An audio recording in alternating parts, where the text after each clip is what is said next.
I'm here today with Ben Shapiro. Ben and I met about 8 months ago. He came up to Toronto and gave a rousing talk and talk about political correctness at that point, quite a politically pointed political talk. And I got a couple of questions for you. One is, what are you planning to do in 2018? What do you want to see happen in 2018 personally? And what are you aiming at and why? So, I mean, obviously I'm aiming at broadening the reach of the political messages that I espouse and the messages of I think, personal responsibility and virtue that I try to espouse. I'm also working on a book that I'm really interested in right now about the roots of Western civilization. What is that makes for a happier and more fulfilled Western civilization? What generates purpose for a civilization and for individuals, and why it is that we seem to have lost purpose? Because my general theory is that the reason that we're trying to murder each other politically and the reason that we hate each other so much is that there is a purpose-shaped hole in our heart that we are now filling with anger, tribal anger at each other. And I'm trying to trace back, kind of backtrack and say, okay, where did we go wrong? Where was purpose at sort of its high watermark, and why are we now at low ebb? Okay, one of the things that I've found in the discussions that I've had over the last year, especially the public discussions, public lectures, let's say, is that it seems perfectly possible to make a room go silent by speaking to, especially if it's a room full of young men, by speaking to them about responsibility and truth. And this has really staggered me, because those are not obviously saleable messages, especially for someone who's rather cynical about the fundamental nature of human beings. I'm not saying that I am, but if you launched a business plan to the typical observers and said, well, I'm going to base a public movement on the adoption of excess responsibility and the requirement to speak the truth, and that's going to become hyper popular, the probability that people would agree that that's a possibility is pretty much zero. And so I've been thinking that we've spoken about rights for so long and spoken about freedoms for so long, let's say since the early 60s, just essentially speaking, that we've actually left a conceptual hole in our culture.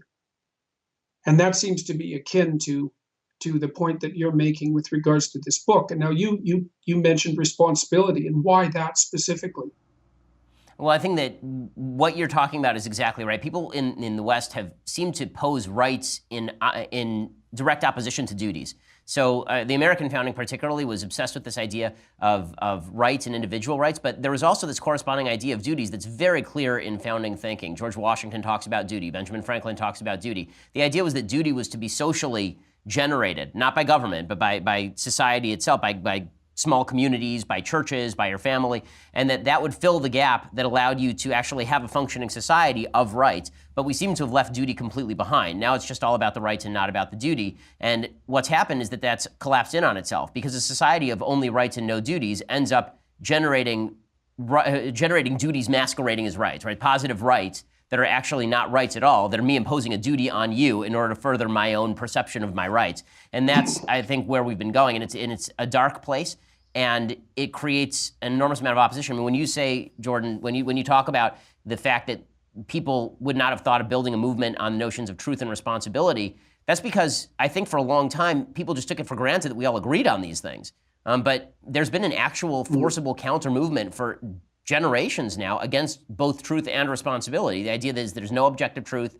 It's socially defined. We can make it up as we go along. There's no telos, right? I talk a lot in the new book about a teleological way of thinking, this idea that you actually have a purpose for which you were created, and that it's your job to fulfill that purpose, and that's completely been left by the wayside. So there's no truth. There's no capacity even, right? The scientific materialist worldview actually robs you of the capacity to even change yourself. Right? The studies that I've seen suggest that if you believe in a certain form of determinism, if you believe in hard determinism, you're less likely to go out and actually change your life and make it better because you buy into your own philosophy. And I think that as a society, we've sort of bought into that we're all victims of our own biology, victims of our own race, victims of our own ethnicity or our situation, and there's no way for us to get out of that, so we may as well throw up our hands or at least give the power to the only thing that can change things, which is this massive collective that comes in and is the boot stomping on the human face forever. Well, there's also the strange misapprehension, I think, with regards to the nature of rights, because as far as I can tell, I mean, rights are a multifaceted phenomena, but I think the least metaphysical claim that you can make about rights is that if I have a right then that brings with it a parallel responsibility, not only to myself to act in a manner that is in accordance with that right, whatever that happens to be, but I also have a responsibility, if the right is universal, to act in a certain manner towards you. And so, because there is no difference between rights and responsibilities, fundamentally. They're just the mirror image of one another. Now, that's to say nothing about their potential metaphysical origin, and I don't want to talk about that, but it doesn't seem to me to be logically tenable to have an infinite conversation about rights without having a parallel conversation about responsibility. So there's a logical flaw in it that leaves that gap that needs to be filled. And then the other thing that's occurred to me is that the genuine meaning in life, and I do believe that life has a genuine meaning. I think I can make that claim without even making it metaphysical, although I don't mind the metaphysical addition to it. It seems to me that almost all the things that people find meaningful in life that aren't merely impulsive pleasures, which of course create their own entanglements, have to do with the voluntary adoption of responsibility. So families like that. Okay, so all right, so then, okay, so here's the next question. What do you think it is that's driven our loss of that half of the conversation? What's happened?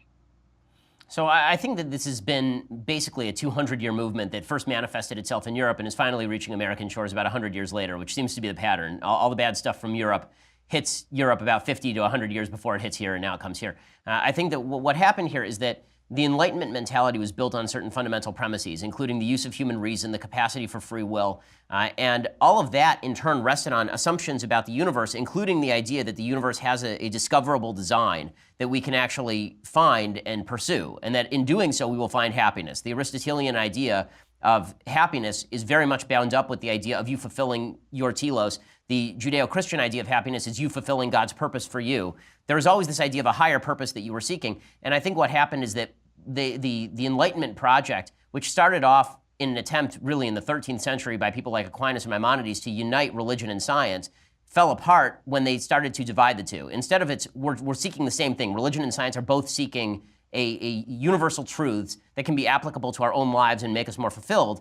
The project of science became to destroy one pole, to destroy religion. And then by doing that, science almost turned in on itself. Reason almost ate itself. So I think reason basically turned into, okay, we're going to follow to the logical endpoint all of the non-religious bases of human thought. And once you do that, it's very difficult not to fall into a sort of self-refuting trap about human thought. You're just a set of neurons that are firing.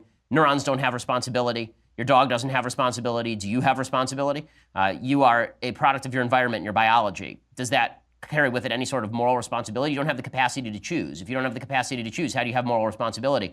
I debated Sam Harris on particularly this issue, and I thought that actually the most telling point of the debate and discussion was not anything the two of us said. It was a woman who got up at the very end and said to Sam, I totally agree with you. There's no free will in the hard sense. You can't make any, there's no choice other than to, right? You will have to do this just driven by your biology and environment. But I have a 5-year-old son. What do you want him, what should I say to him? And Sam basically said lie. Right? Sam basically said, well, tell him that he's capable of making a choice. And that's the truth about civilization. Either you believe that's a lie and you're actively engaging in Plato's good lie, basically, or you have to believe in free will. And I don't think the capacity to choose and the capacity to self-better is a lie. I think that people do have the capacity to do that. I think even Sam believes that, but he refuses to acknowledge it because otherwise I don't think he would be in the educational position that he is, right? He spends his life trying to educate people. So it's all weird. I mean, I actually said in the discussion, why are we all in this auditorium? We were just sort of predestined by the universe to be in this auditorium at a certain time. Like, do you feel fulfilled by that? If so, you really have no choice in the matter. Well, one of the things that's always bothered me about the new atheist types and the hyper-rationalists is that they're, as far as I can tell, their conduct is full of performative contradictions. They say they believe certain things, but they don't act that way. And my sense, because I'm an existentialist at heart, is that what you believe is what you act out. What you say might be in accordance with that, and it might not. But there's no reason to assume that your beliefs are transparent to yourself, regardless of your claims. And so I also don't see any evidence whatsoever that a society can exist that functions over any reasonable period of time in any reasonable manner without predicating itself on the belief that people are both capable of free will and that they're responsible. And so the fact that it seems to be impossible to build a functioning society, or even functioning dyadic relationships for that matter, in the absence of the presupposition of free will and the capacity for voluntary change, indicates to me some evidence for the existence of those capacities. And you have to be a staggeringly cynical person to think that, no, we just have to believe that that's true, even though it's a lie, and predicate our cultures on that. I mean, that's, first of all, I think it's a weak claim. I don't think that it's also not the rock upon which you want to found your culture. So one of the things that struck me about the mythological stories that I've immersed myself in is that there's always three prime characters in a mythological story. There's culture, right? So that's the great father, let's say, in his many mythological guises. And there's nature, that's the great mother. And so you could say that that's the biology and society of the modern scientist. But then there's the independent individual as a causal force who has a nature that enables choice and free will and all of those things. And that independent third factor is something like the logos that gives rise to being at the beginning of time, right? That calls order forth out of chaos. And the fact that we can't account for that scientifically, although I don't think we can deny it either, doesn't mean that it doesn't exist. Yeah, I totally agree with that. And of course, I enjoy maps of meaning, so I'm pretty familiar with the terminology that you use because I've read your book. But I think that there's this idea that you can find meaning in a meaningless universe, that we're just meatballs wandering through space with a little bit of sentience, understanding that we are meatballs wandering through space. I have a hard time building any sort of system on that. And the refusal of the new atheists to even recognize that the morality that they promulgate, right, the rip that they have on religion typically is that religion is barbaric and backwards and promulgates all sorts of horrible moral values with which they disagree. And what they refuse to acknowledge is that their moral values are predicated within that system. Right? Yeah. For the vast majority of human time, the values that they are espousing are not only not universal, they're not even minority values. They didn't exist for the vast majority of human time. Well, they are absolute creations of a Judeo-Christian system that is combined with the Greek reason to come up with what we have today. And this is essentially the theory that I have come up with, is that, and this is the thesis of the book that I'm writing right now, which is that in order for a society or an individual to feel fulfilled, you basically have to have four things. You have to have an individual purpose. You have to feel like you have a purpose in the world. You personally have a purpose in the world. You have to feel like you have an individual capacity. You have to feel like you are capable of pursuing that with alacrity. You have to have a communal purpose. You have to feel like you, along with others, are pursuing a higher goal that means something. And you have to have communal capacity, so a system that has been built that allows that community to activate when it needs to activate and back off so that the individual can exist in that vacuum.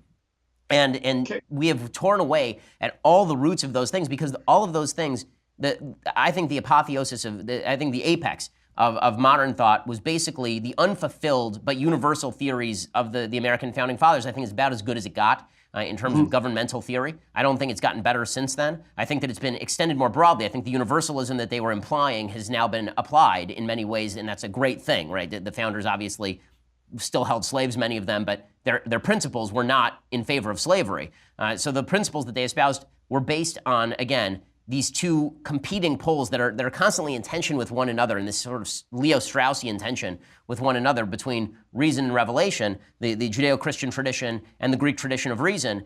And the tug and back and forth is what allows you to have one foot in rights and one foot in duties. So it'd be really good to have a lengthy conversation about this at some point, because there's some things in here that really have to be delved in deeply. Like the you have to find your own purpose argument was one that was put forth very strongly by Nietzsche after he announced the death of God. He said that people would have to revalue good and evil and to come up with their own definitions of what constituted morality. And like the Nietzschean criticism of Christianity is about as deep as it got, with the possible exception of Dostoevsky. But there's one of the things I really liked about Carl Jung, and that's really struck me as irrefutable, is Jung's fundamental response to Nietzsche was that, well, let's take the argument of the death of God to its logical conclusion, and then let's investigate the idea that human beings have to be the creators of their own systems of meaning. Jung's idea, and this was also the case for the other psychoanalysts, was that's just palpably false. Because it turns out that you're not the sort of creature that can create your own meaning. You're the sort of creature that has to discover the meaning that already exists encoded within you. And part of that is that you're not your own slave. And so it's a critique not only of the idea that you can will your own destiny in its entirety while completely ignoring the fact that you have a nature, but it's also a profound critique of the socialist utopian ideas that human beings can be molded in any way that they see fit. And so Jung's objection was something like, well, try to generate a meaning on your own out of nothing, and then try to force yourself to follow it and see how far you get. What you'll find is that you rebel. Your own nature rebels in every possible way against the arbitrary imposition of of just any old moral framework on the manner in which you're going to conduct yourself. And so, yeah, I think it's such a deep critique, and I think that it's so telling, because what we've come up with is the substitute for what you're talking about, which is this acknowledgement that there is a universal purpose that we ought to be aspiring to discover, that it's actually out there. There's a purpose out there, and it's our job to uncover it as opposed to self-creating it. That is a really deep divide in America, I think in the West generally, because what people have said is, okay, we finally realized that we do need this thing called purpose, right? We can't just be hedonists all the time. Drugs and sex aren't going to cut it. We're actually going to need to come up with some purpose. Yeah, they're hydras. Right, but we're not going to be able to, but at the same time, we don't want a government or a society or a church or a community forcing down its universal perception of values on us. And so therefore, our happy medium is going to be, you define your own freedom, you define your own rights, and you define your own view of the universe. Well, that is always going to just devolve into this pathetic sort of solipsism that can never be escaped from and doesn't provide happiness anyway. I mean, the people who quote unquote define their own meaning are some of the least happy people that you will ever meet, because they don't believe that they're in consonance with anything larger. If you're looking into yourself, right, yourself is not that big. There's not that much there, right? There has to be something beyond you, whether you find it in God or whether you find it in a community or in nature. There has to be something that speaks to you beyond the guts that exist inside you, or you're just examining your own intestines. I think, too, that you can make a strong scientific case, and this is something I never got to in my discussions with Sam Harris, is you can make a strong scientific case for the reality of meaning let's just call it for the reality of meaning. You might think about it as a psychological reality, but you can think about it as a metaphysical or a biological reality too, because as far as I can tell, and there's good neurological evidence for this, your brain is adapted to two modes of being. And one mode of being is that mode that obtains when you're where you know what you're doing and you know what's going on. So you could call that explored territory, let's say. And there's another mode of being that is that which obtains when you don't know what's going on, when you're in unexplored territory. You could say, well, animals since the beginning of time have adapted to some combination of explored and unexplored territory. And that's roughly akin to known and unknown, which I think is what's symbolized in the yin-yang symbol.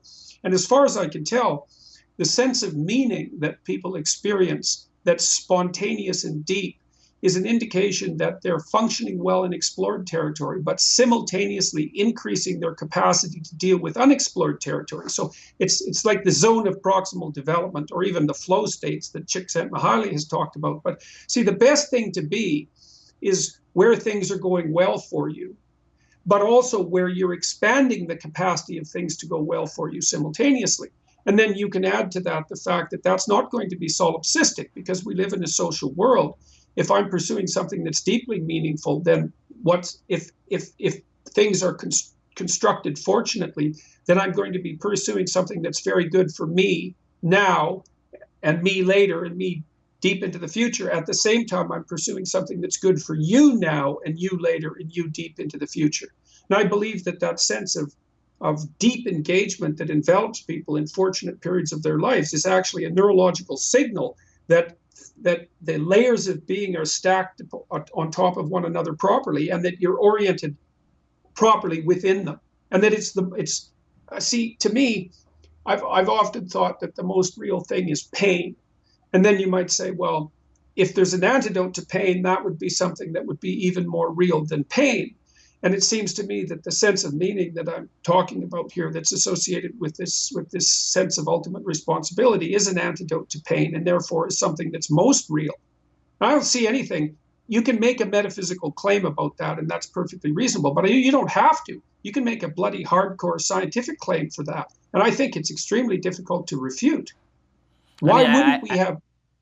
I tend to agree with that, and I think that you referencing the flow state, that's something that where we are happiest, right, from scientific research, is in that flow state, and that flow state is exactly what we're talking about now. This feeling that you have mastery over your capacity to explore the unexplored, and that the unexplored is worth exploring, right? I mean, that's the other thing, is that what drives you to explore the unexplored.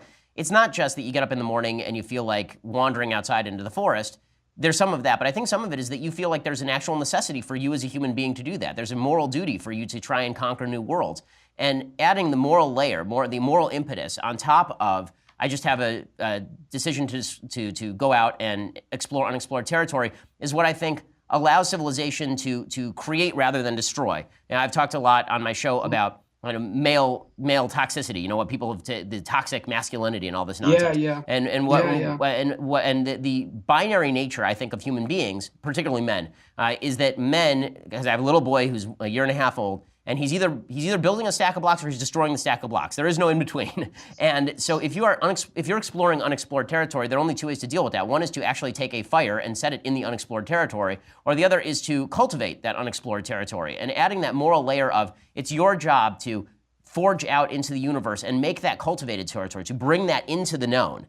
That adding that moral dimension is, I think, what both the Greeks and Judeo-Christian tradition are about. Now, I think it's more Greek than it is Judeo-Christian, but the idea that there is a God worth exploring and that God has reached down to man and uplifted him is I think, relevant to Judeo-Christian religion and is really the essence of Judeo-Christian religion. If you look at polytheism, that notion that you're out there to try and understand God, it doesn't exist in polytheistic religion. The notion that you're supposed to look beyond you're supposed to look beyond yourself to a broader understanding of the universe. No, you were subject to forces in the universe, right? And those were represented by the different gods. Not this idea that there's a universal system that's at least partially knowable, that if you spend your life trying to investigate and live in consonance with, you will be happier. That's a lot closer to the Greek system, which is why you end up with this common idea of the logos that you talk about being in the book of John, but also really springing from Greek thought. I mean, that's the idea there. Right. Yes, it's an unbelievably brilliant synthesis. Now, you touched on the idea of cultivation, so I wanted to ask you about that. I'm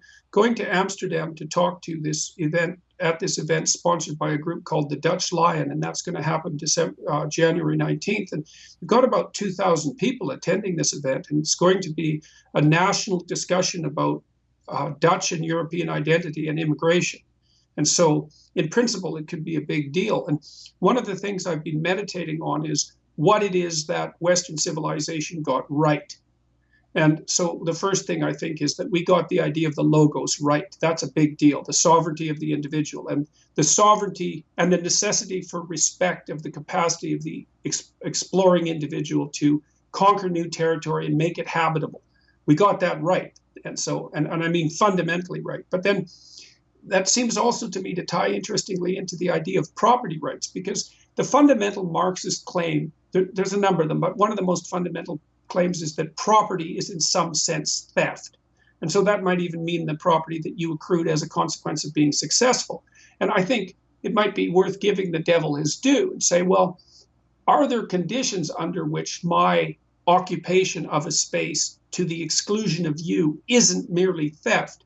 And the idea of cultivation, I think, is exactly the right answer to that, is that the point is for each of us to allow the other to occupy a particular place and time in the hopes that we'll each take care of it for our own benefit and for the benefit of others. And then what happens is that everyone wins.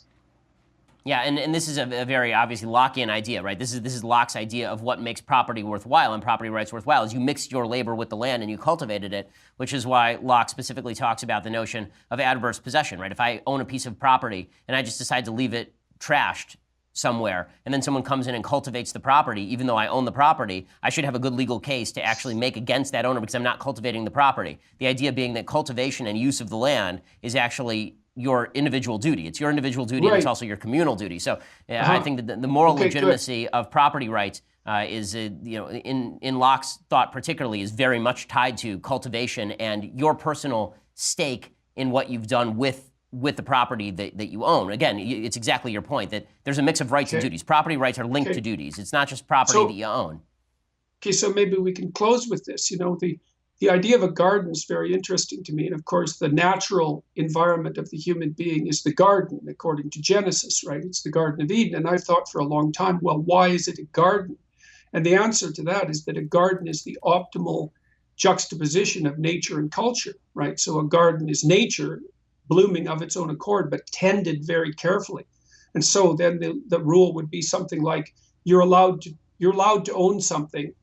You have the right to own something. You have the privilege to own something if what you're doing is transforming it into a bountiful garden.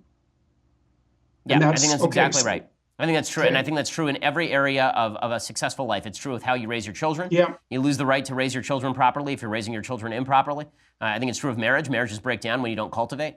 Cultivation is the ultimate human need, is cultivation. And when we cultivate, whether it's in the realm of knowledge or science, or whether it's in the realm of religion and relationships, then we are happier. And when we don't cultivate, and when we deprive ourselves of the capacity, and both the capacity and the purpose of cultivation, then everything falls into anarchy. Then just through entropy, everything will fall apart, I think. Okay. So the right objection to privilege is cultivation. It's like, I'm not privileged, I'm cultivating. I like that. I like that a lot. Yeah, well, it's necessary to get to grip these things by the neck, And so, okay, that's good. Well, look, thanks very much for talking to me. I hope we get a chance to talk again in the relatively near future, because there's some things we could really sort out, I think. That'd be great. I'd really appreciate it. I'm a big fan of all your work, obviously. Yeah, feelings mutual. Thanks so much. Good talking to you. Happy New Year, eh? You too. Okay. Bye-bye. Bing, bing, bong, bong, bing, bing, bing, bing, bing, bong, bing, bing, bong. And nobody builds walls better than me, believe me. Bing, bong, bing, bong. I'm gonna bomb the shit out of them. We will